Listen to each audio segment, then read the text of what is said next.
What is being called the new American reality, Hispanics have reached a tipping point, changing the landscape of a nation. It's a great time to be Latino in the U.S. Biculturalism is not only about language. It's about living the American dream and bringing the dreams from your country of origin here and living them here. This impact has also affected the LGBT community. The LGBT Latino community offers a special kind of richness to the North American culture. The fact that there's, in many cases, a dual identification with the country of origin and identification with the U.S., brings with it uniqueness. Today, LGBT Latinos live in multiple realities. In Los Angeles, television personality Eduardo Sol plans his next move, while activist Richard Zaldivar works to build community. Anchor Jane Velez-Mitchell prepares for her show in New York. In Miami, two women work to keep their families strong. These trailblazers are leading the way and stepping up to create change in their own fields. We will come back to them later, but first, we meet Daniel Hernandez in Arizona. Breaking news for you. It's coming out of Tucson, Arizona. Cops say 22-year-old Jared Loeffner went on a shooting spree during Congresswoman Gabrielle Gifford's meet and greet at a Tucson supermarket. January 8, 2011.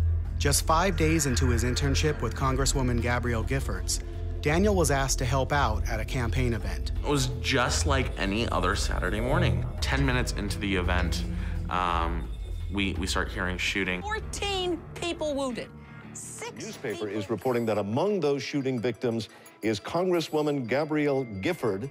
As I got closer, I actually realized that she did have one very obvious injury, a gunshot wound to the head. So I noticed that she had started to breathe in some of her blood. So I got down beside her and I kneeled. I then propped her up against my chest using my bare hand. And Daniel, I'm sorry you may deny it, but we've decided you are a hero. The Congresswoman lived, and Daniel was thrown into the national spotlight.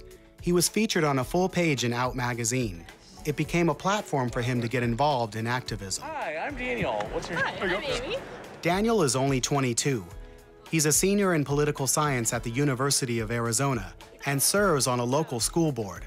Daniel Hernandez is a great role model. He saved Gabrielle Gifford's life, and that showed that LGBT people not only are, are human beings, but they can also be heroes, in moments of great despair. It's wonderful to see a Latino getting recognized at this level, someone who's in politics, who made a difference by saving the Congresswoman's life, but then taking it to the next level. I just know that I'm really enjoying what I'm doing right now, which is advocacy. I love public service, and I realize that I probably will never be one of the people who's extremely wealthy because I'm such a person who values public service, and none of those jobs really pay all that well, and I'm okay with that. Daniel's story transcends gay male stereotypes. A groundbreaking new study, co-released by the National Council of La Raza, also debunks stereotypes, showing that Hispanics are more likely than the majority of Americans to support the LGBT community. This young gay Latino symbolizes hope for those seeking the strong national leadership that existed with Llegó, a former LGBT Latino rights organization in Washington, D.C. We used to have a national LGBT organization, and that existed for about 12 years. I'm a Chicana lesbian from Santa Fe, New Mexico. Gloria Nieto is a former member of the Democratic National Committee and currently a writer and activist. She took over as executive director of Llegó after her predecessor stepped down, but after only 1 month, Llegó closed. Boy, those were some very dark days, having to look people in the face and tell them that they didn't have jobs anymore. It was unfortunate how it turned out that our only national Latino LGBT organization, it had to close its doors because of what happened. For me, it's a very sad chapter in our history. With Llegó, I think we had a place at the table in terms of DC and politics, power dynamics in terms of politics. Llegó also was successful in raising federal funds to do technical trainings to some of the local organizations in the different cities throughout the United States. The Centers for Disease Control commissioned an investigation to find out what happened to the millions of dollars it gave Llegó for HIV prevention efforts. The probe found the organization wrongly allocated some of the CDC funds. It would appear that we don't know how to handle money. As the reports that the CDC issued, it looks like money was taken in to be used for one thing, but then was used for another. I feel bad, like, you know, like I wish I could have done something different. I really wish I could have done something different, and I did the best that I could. And I think that most people did the best that they could. Herb Sosa created the popular gay bilingual magazine Ambiente. He also heads the Unity Coalition in Miami Beach, one of the several regional groups that relied on Llegó for support. He says many LGBT Latinos felt abandoned after Llegó shut its doors. It surprised all of us. We were 6 weeks before their following conference, which was to be in Seattle, and 200 plus of us national leaders still went to Seattle and sat around these rooms where we were supposed to have conferences and just said, well, what do we do now? Years after the collapse, people are still looking to advance LGBT Latino causes. Well, there's several issues that affect the Latino LGBT community that don't necessarily affect the Anglo LGBT community. Certainly immigration issues, binational couple issues, you know, those are key issues in our community. There's also the racial and economic justice component of it, you know, because we not only have to face homophobia, we also have to face racism and xenophobia within our struggle as Latino LGBT people. After Llegó, some leaders formed a group that was supposed to be that missing voice. But today, it's only a fraction of the size of what Llegó was. Unidos is the national Latino LGBT organization. It's trying to get off the ground, and it has been working for several years. It's critical that it lifts, you know, to another level, to be more visible and more proactive in the work that it does. I do think that after Llegó folded, there is this hesitancy of getting support, you know, for another national Latino LGBT organization. And I think they have to prove themselves even more than just about any other organization because of it, even though it wasn't their fault. Some say a national LGBT Latino organization is not the answer. There are so many organizations that exist, so many already, probably too many, that exist for various causes and advocacy. What is needed is leadership. There's a gap of leadership in this country, and Latinos have an opportunity to become leaders within the organizations that exist. As with Daniel Hernandez's story, a leader can emerge out of a tragic event. In Los Angeles, the Wall Las Memorias Project is a small organization dedicated to the memory of those who have died from AIDS. There are 6 painted murals here at Las Memorias. The themes are various themes: women with AIDS, gay men and AIDS, family and Latino AIDS, a child with AIDS. Founder Richard Zaldivar commissioned these large murals in honor of a close friend who died of AIDS. I made a commitment to God to make a difference in my community. We started building the monument, but more important of all, we started building community. To build an AIDS monument on the east side of Los Angeles, which is traditionally very Latino and very conservative culturally, we had to organize community. After more than 10 years of delays due to funding obstacles and homophobic opposition, the site was finally dedicated in 2004. And it was a very difficult time for my staff, being called ugly names that were very homophobic, even getting death threats, because they didn't think that building the monument in the public park was a proper place for an AIDS monument. But today, I think the monument reflects where I'm at in my life, that no prejudice or homophobia is gonna move me from this world, move my voice. The good news is the 2012 data finds Hispanics will continue to be more tolerant as they associate with other segments in society. The dynamic has shifted in terms of what a traditional family is viewed as now. 2 fathers, 2 mothers, single dad, single mom. and the extended family as well. It's a dynamic that's shifting rapidly. This dynamic is reflected in the family of Maida Perez and Simone Meyer.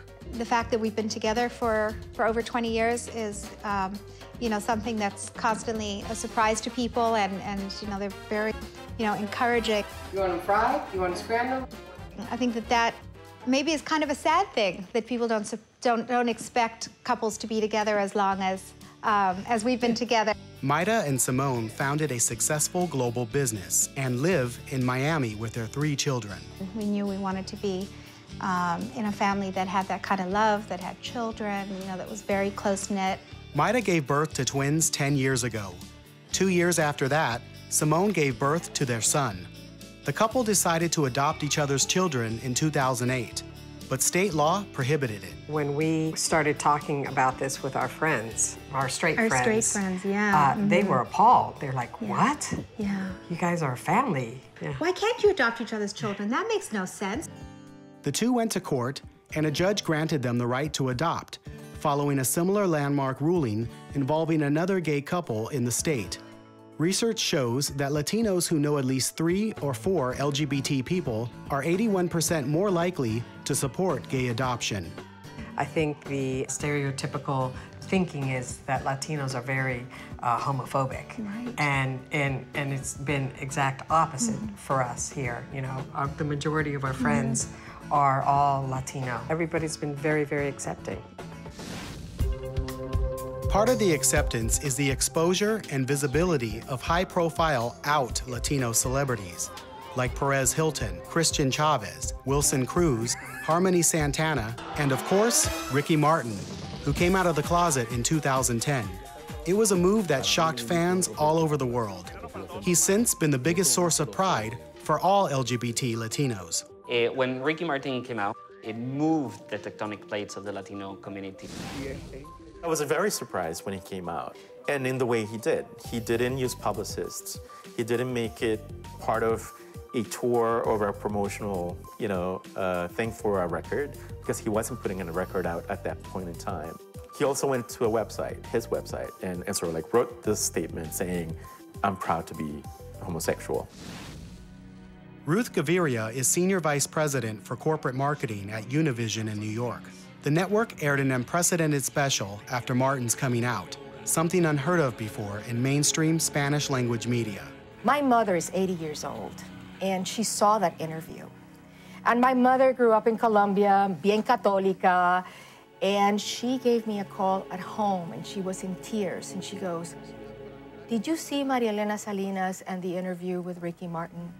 I am so proud that you work at Univision." Ricky Martin is certainly the biggest LGBT Latino name, but you don't have to be a celebrity to make a difference. And now, on with the program. Meet Ali Curry, a New York businessman who has hosted a regular series of networking events for Latino professionals for years. He is about to talk openly for the first time about being gay in front of this crowd of business people. As a gay man, if you don't own it in a way that you accept it, then no one else is really going to. A day after, Ali opens up about his experience. It was unbelievable. The outpour of support was great. But my biggest fear was certainly the acceptance from my peers. For Ali, being out of the closet was always a delicate issue, whether he was working in a large corporate setting or amongst other Latino professionals. The struggle in corporate America is more so about the Latino thing, where they encouraged you to be less Latino, to assimilate more. On the flip side, once I started working with Latino professionals, obviously I could be as Latino as I wanted to be, but just you can't be as gay as you want to be. And that same complexity applies to religion. How do you stand in truth when religion and faith are still points of conflict among LGBT Latinos? Carmen Hernandez is a reverend in Bronx, New York, who also runs an LGBT Chamber of Commerce. She has her own perspective on spirituality. No matter who you are, God is with you. And it's funny because in my home, that's when God told me to come out, because I was struggling with it. And God said, I want you to be real. Come out and I'm going to show you that I'm the same God. And he has. Carmen and her wife were married in 2011. after marriage equality became legal in New York. Thanks to my wife and I, a lot of straight Latinos and Latina and couple understand they said that we're a very positive role, and the way we express ourselves is not like the way they think of what LGBT is. According to new research, acculturated Hispanics tend to be more tolerant toward gays and lesbians. Conflict with LGBT acceptance can vary depending on the generation. That's why some LGBT Latinos have left Catholicism and Christianity for other faiths. Celebrity makeup artist Gabrielle Noda in Miami has practiced Nichiren Buddhism for years and draws on it for strength and inner self-worth. Hello, my name is Gabriel Ainoa, international makeup artist for Gabriel Production. Buddhism is based on respecting the dignity of the human being. All of us are equal, so it really fights against anything that doesn't respect humanity or equality in life.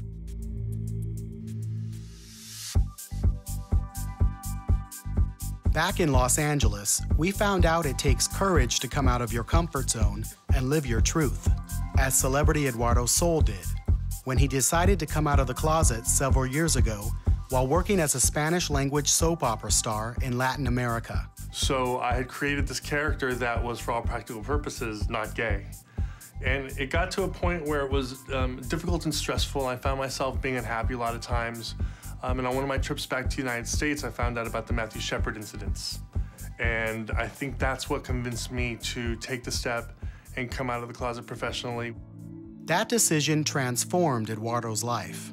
Most of the people that were working with me at the time kind of abandoned me because I and the people around me were making money off of that image that was not gay.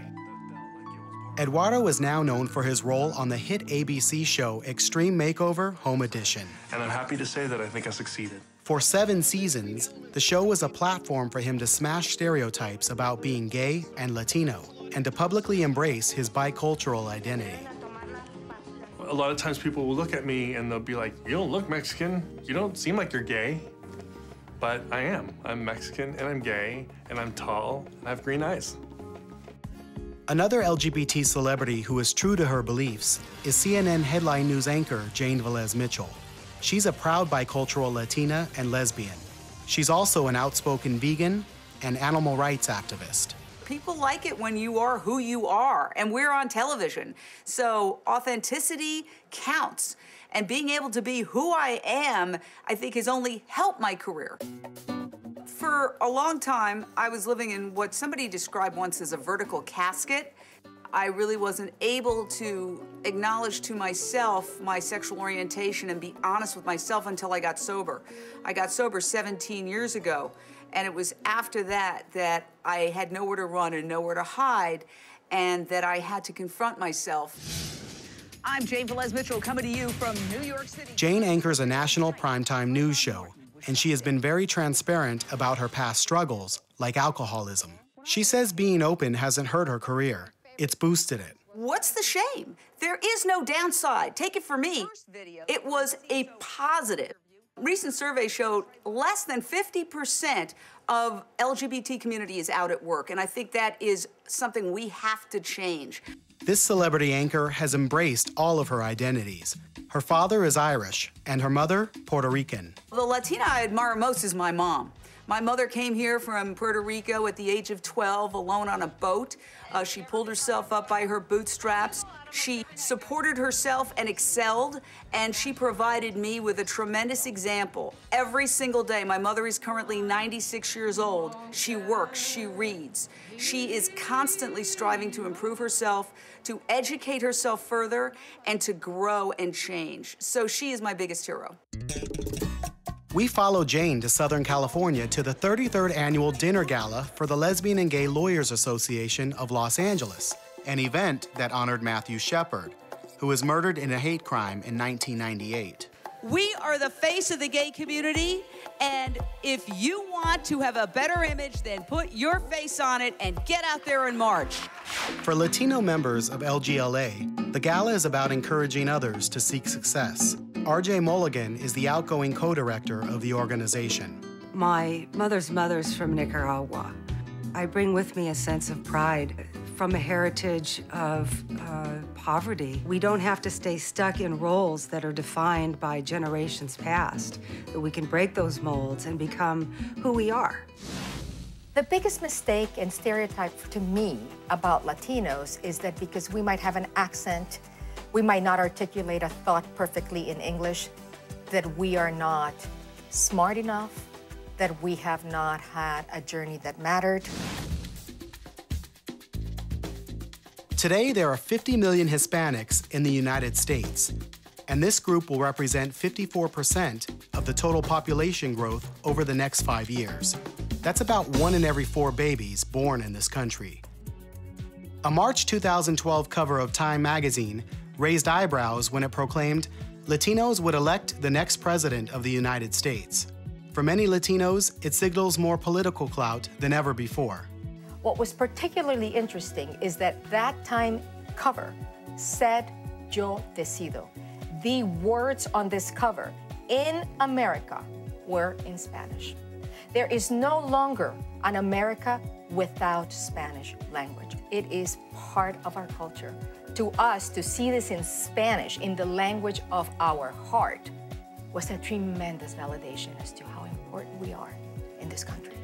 When you're looking at the electorate, we're seeing every month 15,000 to 20,000 new eligible Latino voters. There's the potential for Latinos to become this huge voting bloc and this huge constituency that for a long time has really been ignored. We're a growing population in this country. It absolutely makes sense that it will be the group that sways how this next election goes. And it's exciting. Along with political strength, there is also increasing Latino buying power in the United States. There's billions of dollars that corporations in America are looking to spend through minority and LGBT-owned businesses. In Miami-Dade County, Florida, where Latinos are 65% of the total population, Latino buying power fuels the economy. Miami is the city it is today because of the Hispanic community. And the business influence, the social influence, the cultural influence is evident every time you walk down the street. These stories reflect the complexity of LGBT Latinos in the United States. As the saying goes in Spanish, pa'lante, which means the only way is forward, and to build a legacy that will last a lifetime with Orgullo Latino. It takes a lot of grit and perseverance to continue to get up when you're knocked back down. I do get emotional because, you know, in this struggle, it's so personal that some people don't understand that when they're talking about us in a homophobic way or trying to demean us, they're talking about people. I feel more of us need to take a stand as Latino LGBT leaders and get together. Do something to put yourself in the realm of other people who are successful or working on being successful. We need to empower each other without feeling, threatened, but that we could go together and succeed together. And that's the problem. We're not getting to where we get and get the respect that we deserve as Latinos community. No one's going to give this to us.